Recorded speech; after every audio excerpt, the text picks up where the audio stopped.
টালিউডের জনপ্রিয় অভিনেত্রী কৌশানী মুখার্জি এবার আসছেন নতুন ছবি বহুরূপী নিয়ে। পুজোর এই মৌসুমে মুক্তি পেতে যাওয়া ছবিটির টিজার ইতিমধ্যে সাড়া ফেলেছে। মুখোশ এবং মুখোশধারী মানুষদের নিয়ে নির্মিত এই ছবিতে কৌশানীকে দেখা যাবে ঝিমলি চরিত্রে।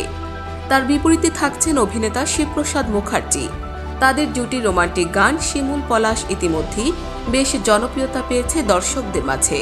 গত বৃহস্পতিবার বহুরূপী ছবির দ্বিতীয় গান আজ সারাবেলা এর মিউজিক লঞ্চ ইভেন্টে নানা প্রসঙ্গে কথা বলেন কৌশানী।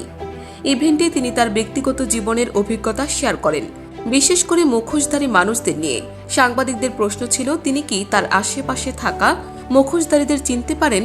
উত্তরে কৌশানী বলেন, আমি যদি তাদের চিনতে পারতাম তাহলে অনেক ভালো হতো। জীবনে বহুবার ধাক্কা খেয়েছি, লাথি খেয়েছি, কিন্তু তারপরও পুরোপুরি শিখে উঠতে পারিনি।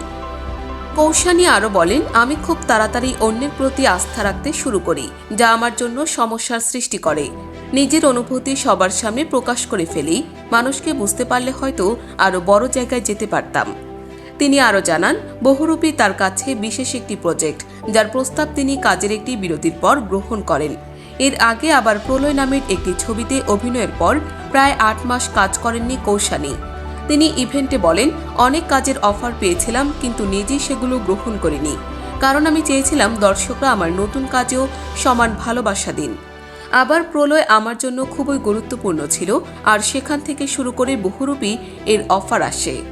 ছবিটির গল্প এবং অ্যাকশনের পাশাপাশি কৌশানীর ব্যক্তিগত সংগ্রাম এবং অভিজ্ঞতা দর্শকদের জন্য আরও আকর্ষণীয় করে তুলেছে।